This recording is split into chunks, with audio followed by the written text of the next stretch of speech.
Good morning, good afternoon, and good evening to all of you, no matter what time zone you are in right now. Welcome back to Sip and Talk. We are kicking things off, and I am in the best mood today. I can tell. Seriously, look at my screen. I just filled out the reservation for this ridiculous luxury glass igloo in the Nordic. Ew, to see the northern lights? Yes, a private reindeer sleigh, the works. I am literally one click away from booking it. So you tell me, should I click confirm right this second, or I don't know, wait for the S&P 500 to surge another 50 points? Well, if you click that button right now, that is technically called profit taking. Okay. But if you hold out for those extra 50 points, that is purely greed. Hey, come on. And just a quick reality check. Our focus today is global finance, not your highly specific luxury travel itinerary. Look, my vacation fund is completely tied to AI chips working overtime in some server farm. And honestly, all you sip and talkers out there, I know you are feeling it too. The geopolitical news is a total roller coaster, and we all just want a little morale boost. I understand the sentiment. But the objective data is actually pretty sobering right now. What do you mean? Well, the IMF just released their April 2026 World Economic Outlook, and they are projecting global growth to slow down to 3.1%. Wait, really? Slowing down to 3.1? Yes. Yet, despite that slowdown and despite all the geopolitical crossfire, the market has somehow learned to just find profit in the chaos. Yeah, that is the exact contradiction we need to decode today. How do we have this extreme global uncertainty perfectly coexisting with these insanely high stock valuations? Right. Where is the global capital actually flowing to fund all these luxury vacations? Let's figure this out. So to understand why the market hasn't completely crashed, you have to look at the structural safety net underneath it. Right. 2026 is currently on track to be the single biggest year in history for corporate stock buybacks. Okay, I know buybacks reduce the number of shares out there, which boosts the value, but is that really enough to stop a massive market crash? It is a very expensive, very effective shield.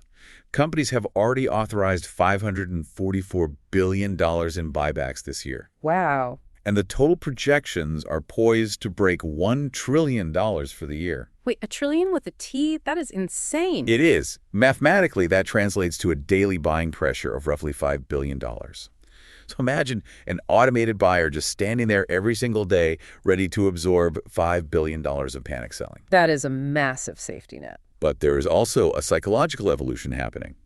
The analysts at SwiftQuote recently defined this perfectly. Right. We have moved from FOMO, the fear of missing out on meme stocks. Right, the era of buying random garbage. Exactly. That era is dead. We are now in the era of FOLO, fear of losing out on quality. Fear of losing out. I like that. So capital's just crowding into, premium assets. Aggressively crowding. They want companies with actual physical factories, high yields, and guaranteed orders. Okay, so investors are panic buying the safest ships they can find. But let me push back on this for a second. Are we actually earning a real tech boom right now, or is this just an inflation bubble? Is my portfolio actually growing, or is my money just getting thinner? That is the critical question, and it points to what Lazard calls new economic nationalism. Okay, what is that? Supply chains are fragmenting. So instead of one highly efficient global factory, countries are demanding redundant supply chains in their own backyards for national security. Which means everything costs way more to manufacture, right? You lose all that efficiency. Precisely. That fragmentation causes long-term efficiency losses. It bakes higher costs right into the system. And compounding that is the sheer concentration of capital. Yeah, everybody piling into the same few stocks. Right. Morgan Stanley warns that the top 10 stocks now hold 40% of the S&P's entire weight. Oh, my God. And they're pricing in 14 to 16% profit margins. So there's absolutely zero room for error. Zero room for error makes me want to just cancel the igloo entirely. But if everyone is desperately seeking those physical quality factories because of this FOLO trend, we have to talk about Intel, INTC, the biggest shocker of the year. It truly is. Their Q1 earnings were a structural reset for the whole sector. They surged 23.6% in a single day. Which has brought their YTD gain to, 123.47%? That is a dinosaur waking up and running a marathon. Exactly. And they delivered a GAAP EPS of 29 cents when the expectation was just 1 cent. Right. I am still trying to wrap my head around that. How does a legacy hardware company miss to the upside by that much? What physically changed? Agentic AI changed the hardware game. Oh, the AI agents. Right. For years, we were obsessed with GPUs because of parallel processing for training models. But AI agents, systems that execute complex autonomous tasks, they need a fundamentally different architecture. Yeah, because if I ask an AI agent to, audit my travel expenses, it has to logically open Excel, read the data, open an email, and hit send. It's making step-by-step decisions. Exactly. It relies heavily on CPU single-core performance. So the demand is violently shifting from a 4-to-1 GPU to CPU ratio closer to a 1-to-1 ratio. And suddenly the world realizes they don't have enough CPUs. Which is where the FOLO kicks in again. TSMC and AMD are completely maxed out on capacity. Wow. So Intel's strategy of building their own in-house foundries, the whole IDM 2.0 thing, is basically a goldmine right now. It is paying off massively. Their 18A node yield is performing exceptionally well. Right. And just to clarify for everyone, the yield is the percentage of chips that come off the line without defects, right? Correct. And because it is so high, it proves they solved incredibly complex physical manufacturing challenges. That is exactly why Tesla just signed that massive 14A node agreement. Oh, right. As a backup plan, a total de-TSMCing move. If Taiwan gets shut down, Tesla still gets their chips. So honestly, maybe I should upgrade the Nordic trip to a private jet. I would strongly advise against the private jet. Why? Intel is printing money. Because you have to respect technical gravity. Intel's RSI, the Relative Strength Index, just hit 76. Okay, break that down. Why is 76 bad? Anything over 70 mathematically indicates an asset is extremely overbought. A technical pullback to the $77 support level is highly likely. So the early buyers are going to take their profits. Yes. Plus, TSMC's 2-nanometer capacity will ramp up by late 2026. The marathon is far from over. Right, but Intel building the physical chips only solves half the equation. The hardware doesn't mean anything if the AI software running on it is bottlenecked. And from what I see, the software layer is hitting a brutal wall. It is. Look at the ultimate showdown right now between OpenAI's new GPT-5.5, codenamed SPAR, and Anthropic's Claude 4.7 Opus. SPAR's an absolute monster, right? They completely retrained it for those exact agentic workflows we were talking about. Yes, it dominated the terminal bench tests with an 82.7% success rate on complex computer operations. Which is mind-blowing. But here's the crazy contradiction. I read that despite that leap, OpenAI actually missed their 2025 user target. They did. They projected 1 billion active users, but only hit 900 million. Wait, missing by 100 million users is huge. But their Q2 revenue is still expected to jump 30%. How does that work? Because enterprise customers will pay a premium for agents that automate supply chains, even if fewer regular consumers are writing emails with it. But the real bottleneck is with their rival, Anthropic. They are suffering from severe compute anxiety. Compute anxiety. That sounds like me when my laptop fans start screaming. What does that mean for them? It means they are heavily bottlenecked by AWS and Google compute quotas.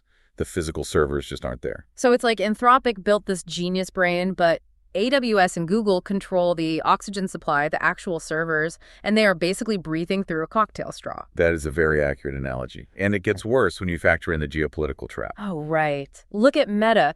They were supposed to acquire Manus, that Singaporean AI company, for $2 billion. And now it's dead. Completely dead. Because the founder went to China and got put under house arrest? I mean, a multi-billion-dollar tech leap just derailed by a single passport stamp?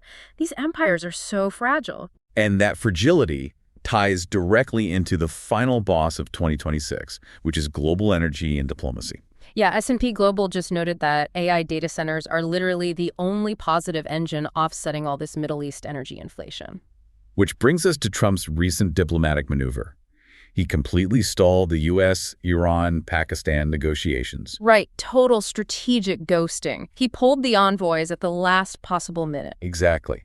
Objectively speaking, intelligence showed Tehran was internally divided over a $2 million toll. By pulling out, it creates extreme unpredictability, testing Tehran's limits while they deal with their own domestic inflation. But while that poker game happens, the actual consumers are getting crushed. U.S. gas averages $4.30 a gallon. It is hitting $6 in California. The market is terrified right now. Right. If Brent crude crosses $120 a barrel, we will see demand destruction. Meaning things get so expensive that the fundamental behavior of the economy just breaks, right? People stop flying, factories cut shifts. Yes. And if that happens, the Fed will have to abandon rate cuts.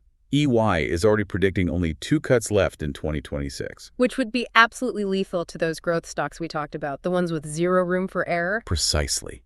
Although there are a few minor policy hits happening, Trump is preparing to lift whiskey tariffs. Hey, I'll drink to that. And Congress finally passed a funding bill to end the 70-day DHS shutdown. Yeah, but aren't ICE and CBP funding still pending? They are, yes. Yeah. It is just a stopgap. So synthesizing all of this whole market rally we are seeing is not a joyride to a luxury resort at all. It is a frantic sprint to a bunker. That is exactly what it is. Investors are hiding in these tech monopolies because they have this massive strategic anxiety about all the geopolitical chaos. Yes, they want a bunker. So for the listeners, here is your anti-FOMO checklist. Ooh, let's hear it. First, do not just watch NVIDIA. Check your portfolio's CPU versus GPU ratio. Right, because of the agentic AI shift. Second, do not buy heavy when a stock's RSI is over 75. Fit for the pullback? And third, watch Intel's 18A yield. If reports show it dropping below 70% by the end of Q2, this entire rally is a fake out. Okay, that is super actionable. And it leaves me with one final thought for everyone to chew on. In 2026, holding physical chips makes you a king, and holding an AI agent makes you a god. But if you have neither, you have to stay sharp. You do. If these tech valuations finally snap, what other industries might become the Sutter's safe havens for all that global capital? Where does $1 trillion run to next? A great question for listeners to explore. And as always, we want to remind you that our core philosophy here is objective, independent thinking. We don't take sides. We don't discriminate against any nation or group. We just follow the facts. Exactly. Objective facts in a crazy world. Thank you all for joining us for the Sip and Talk. Make sure you hit subscribe to the Sip and Talk podcast so you never miss an episode. And a huge shout out to our good friend Mickey. You guys have to check out his YouTube channel, Mickey to Life, for his latest travel vlogs. Maybe he knows if the glass igloo is worth the profit taking. See you next time.